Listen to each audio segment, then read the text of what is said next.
Við erum á GMC Sierra 250 Denali. Hann það stór að mér finnst eins og við séum að keyra á miðlungsstórum fiskitogara sem kannski vel við hæfi út af að þessi bíl togar svo mikið út af þessari díselvél sem framan í bílnum sem að skilar einhverjum 450 hestaflum.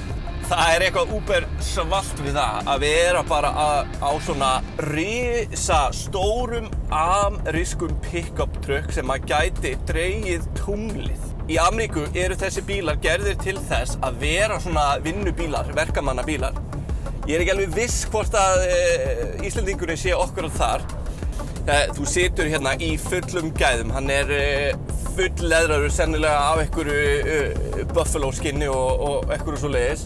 Þú með alla nýjustu tækni og allt sem þú gætir þurft að hafa. Það sem þetta bandarísku bíl og þá þetta svolítið eins og að keyra í risastórum lazy boy að mörgu leyti. Farþeginn hjá mér, hann situr svo langt frá mér að hann örugglega í öðru póstnúmeri þegar við erum að keyra.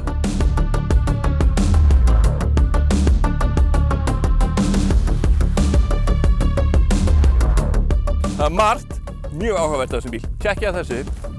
Við erum með split tailgate. Yes. Skellum því lokuðu, opnum það alveg. Með hennar risa pall hérna. Svo hægt að opna hérna. Já, svona. Hérna erum við með svona dæmi ef við erum með einhverjar spýtur eða eitthvað drasl sem maður vill skorða til. Þetta mjög hentugt. Svo erum við með innstungur ef að þið eru með kerru og viljið setja auka myndavél. Helviti þægilegt. Stíg. Við erum að komast hérna upp og tjekka. Já, tjekkja þessu líka.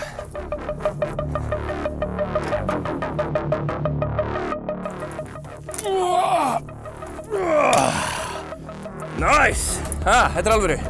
Hérna, innstunga. Við þurfum að hlaða borvélinn ykkar eða eitthvað svoleiðis.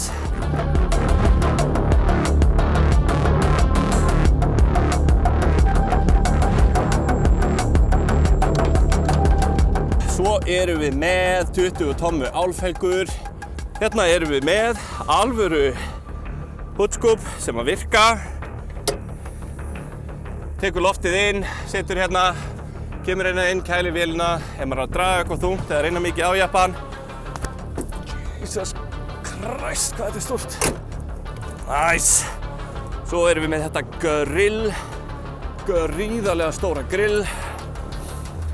Þetta draga alls konar hérna. Hjálpa þessu fólki á litlu bílunum. Með LED-kastara.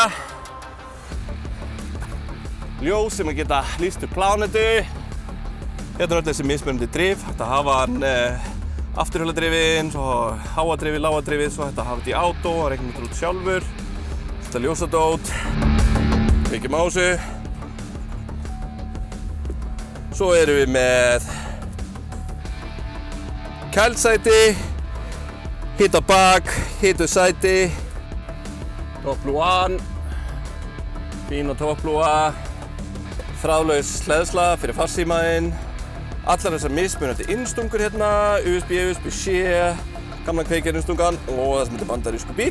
Þá hægt að setja bara venjulegt heimilistæki þarna í samband eins og hrærivélina eða eitthvað svoleiðis. Bara fá sér millistykki.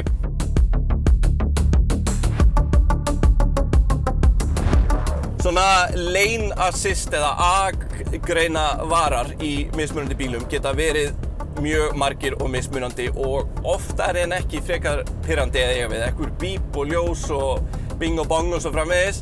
En í þessum að þá, þegar maður hefur akgreina varan á, að þá víbrar bara svona lítill blettur við vinstri eða hægri raskinn fyrir eftir í hvoru megin þú ert að fara yfir á hvíta línu. Ekkert í mælaborðinu sem að æpir á þig eða neitt svoleiðis farþegarnir taka ekkert eftir þessu, það bara þú sem ökumaður sem að fæ smá svona kitl í bakendan. Þetta svona eins og að hafa sest óvart á símann sinn og hann hringir með víbringa. Þetta að vera bara á 450 hestafla lazy boy frekar mögnuð tilfinning. Það líka sko þegar maður líka að fara á einhverjum malavegi eða eitthvað svona utan slóðar að þá bara, þú veist, svífur hann yfir þetta er meira svo svifnökkvi frekar en jeppi. Þessi bíll er pínu úr takt við svona, hvað maður að segja, samtíma bílamenningu þar sem að fólk keyrir á spjaldtölvum og svo framvegis. Þessi bíll er meira svona framleiddur til að keyra yfir Teslur frekar en að keyra með Teslum.